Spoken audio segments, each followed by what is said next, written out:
الحمد للہ رب العالمین والصلاة والسلام علی سید الانبیاء والمرسلین اعوذ باللہ من الشیطان الرجیم یا ایہا الناس ضرب مثل فاستمعوا له یا ایہا الناس اے لوگو ضرب مثل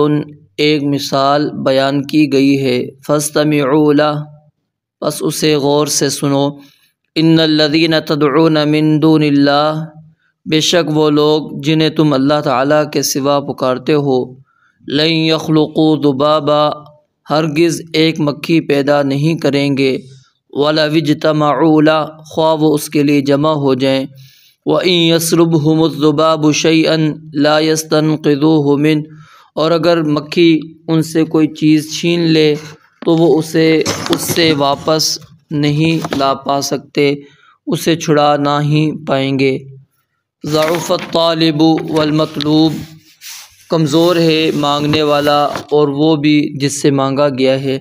ما قدر اللہ حق قدرہ انہوں نے اللہ تعالیٰ کی قدر نہیں کی جو اس کی قدر کا حق تھا۔ ان اللہ لقوی عزیز بے شک اللہ تعالیٰ یقیناً بہت قوت والا سب پر غالب ہے۔ اس سے پہلے اللہ تعالیٰ نے مشرکین کے متعلق یہ بات نقل کی تھی کہ جو انہوں نے اللہ تعالیٰ کے سوا معبود بنا رکھے ہیں، ان معبود کے متعلق نہ ان کے پاس کوئی عقلی دلیل ہے اور نہ ہی کوئی نقلی دلیل ہے، کسی قسم کی ان کے پاس کوئی دلیل نہیں ہے کہ جس دلیل کی بنیاد کے اوپر وہ ان کی اللہ تعالیٰ کے سوا عبادت کر سکیں۔ اس صورت کا آغاز جو ہے اللہ تعالیٰ نے یا ایھا الناس کے الفاظ کے ساتھ کیا تھا، تو اختتام کے قریب بھی اللہ تعالیٰ نے انہی الفاظ کا انتخاب کیا۔ یہاں پر یا ایھا الناس سے مراد مشرکین ہیں، کیونکہ سب لوگ شرک نہیں کرتے، اور پھر کچھ مفسرین نے اس کا جواب یہ دیا کہ یہاں پر سب لوگوں کو ہی خطاب ہے۔ اس کی مثال اس طرح ہے کہ جس طرح اگر قبیلے والے میں سے کوئی شخص کوئی کام کر لیتا ہے تو ان کو تنبیہ کرنے کے لیے آواز لگائی جاتی ہے کہ یہ قبیلے والوں تم یہ کام نہ کرو، حالانکہ کرنے والا وہ ایک شخص ہوتا ہے لیکن پورے قبیلے کو خطاب کر دیا جاتا ہے۔ تو یہاں پر بھی چاہے وہ شرک کرنے والی ایک جماعت ہو، کچھ افراد ہوں، لیکن کیا ہے پوری انسانیت کو اللہ تعالیٰ نے خطاب کر دیا۔ اور پھر دوسرا یہاں پر ایک نقطہ یہ ہے کہ اللہ رب العالمین نے یہاں پر ایک مثال تو بیان کر دی ہے، اب مثال بیان کرنے والا کون ہے اس کا تذکرہ نہیں کیا، کیونکہ اصل مقصود جو ہے وہ صرف مثال کی جانب توجہ ہے۔ اس جانب توجہ کرنا مقصود نہیں ہے کہ مثال کس نے بیان کی ہے، مثال کے اوپر ہم نے توجہ کرنی۔ فرمایا کہ یا ایھا الناس اے لوگو ضرب مثل ایک مثال بیان کی گئی ہے فاستمعوا لہ اس کو کان لگا کر سنو، یعنی انتہائی توجہ کے ساتھ، غور و فکر کے ساتھ، تدبر کے ساتھ اس کو سنو، کان لگا کر سنو۔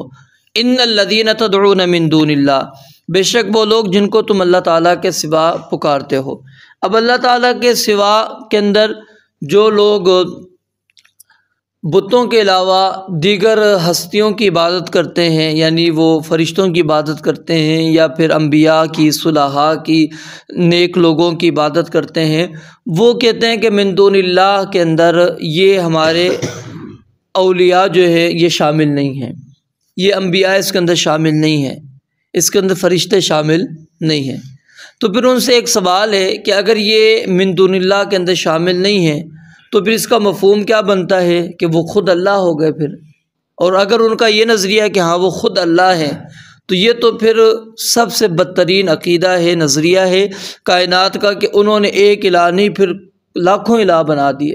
کیونکہ انبیاء لاکھوں گزرے ہیں، صلحاء لاکھوں ہیں، پھر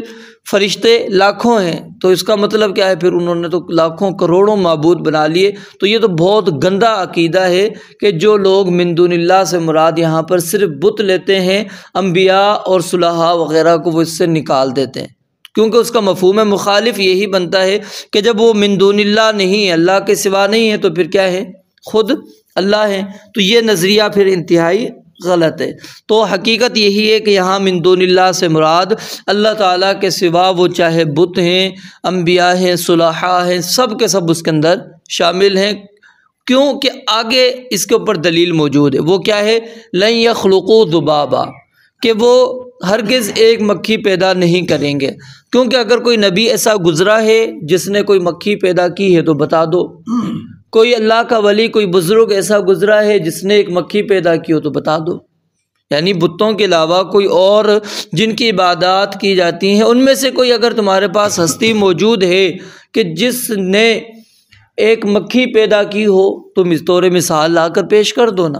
پھر اللہ رب العالمین نے قرآن کریم کے اندر مزید اس کی جانب توجہ کرتے ہوئے فرمایا کہ قل هل يستوي الاعمى والبصير ام هل تستوي الظلمات والنور ام جعلوا لله شركاء، کیا انہوں نے اللہ کے شریک بنائے ہوئے ہیں؟ خلقوا كخلقه، کہ جنہوں نے اللہ کے مد مقابل آ کر پیدائش کی ہو،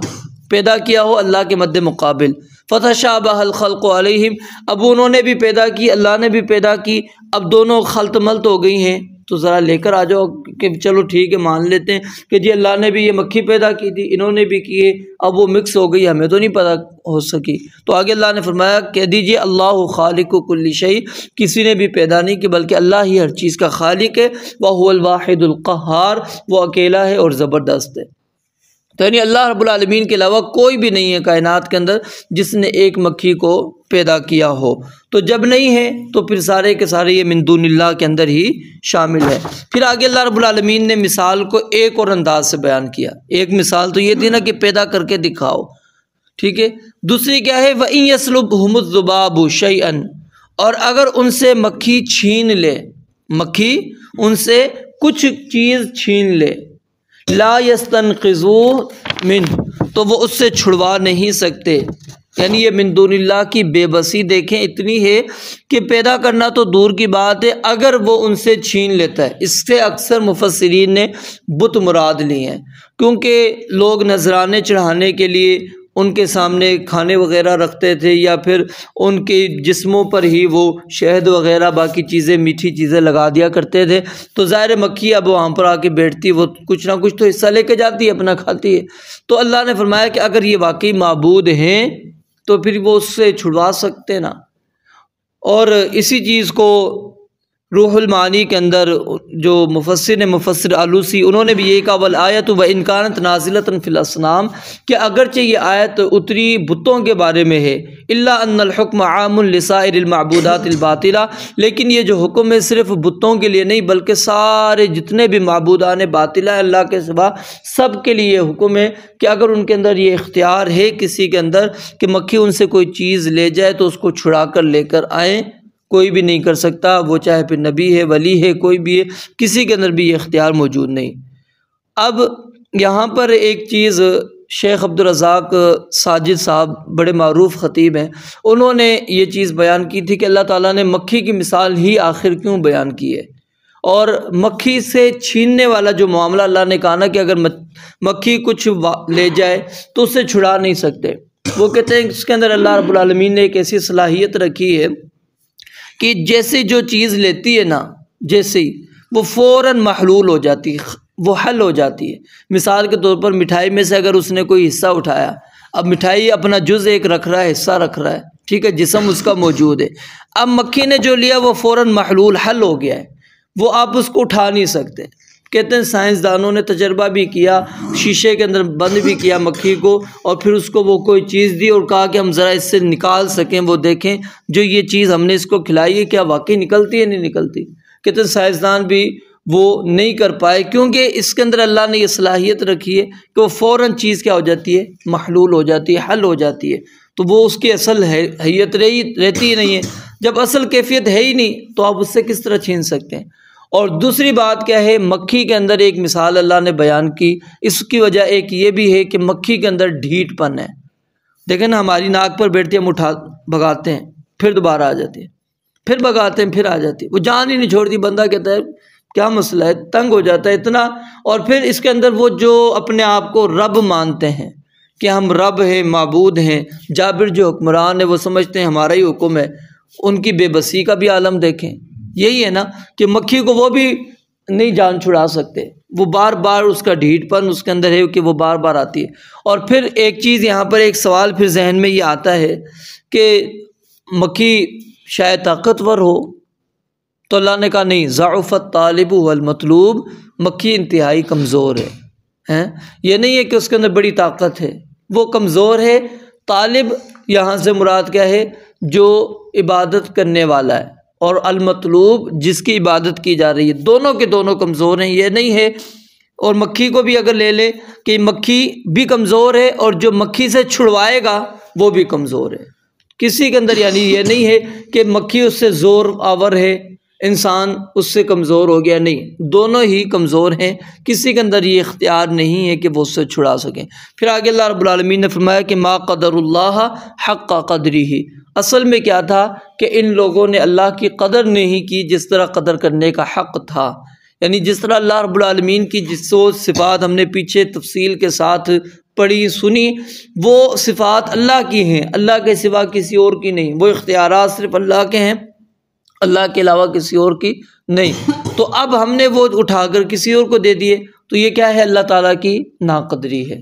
یہ اللہ تعالیٰ کی ناقدری ہے۔ عبادت صرف ایک اللہ کی ہونی چاہیے تھی، کسی اور کی نہیں، لیکن کیا ہے؟ ما قدر اللہ حق قدرہ، انہوں نے اللہ تعالیٰ کی قدر نہیں کی جس طرح قدر کرنے کا حق تھا، کہ صرف ایک اس اللہ کو پکارا جاتا، صرف اسی ایک اللہ کی عبادت کی جاتی۔ ان اللہ لقوی عزیز، بے شک اللہ رب العالمین قوی ہے، یہ نہیں ہے کہ اللہ رب العالمین کمزور ہے، وہ انتہائی طاقتور ہے، عزیز اور سب پر غالب ہے۔ یہ تو اللہ رب العالمین کی حکمت ہے کہ جس حکمت کے تحت اللہ رب العالمین نے انسان کو تھوڑا سا موقع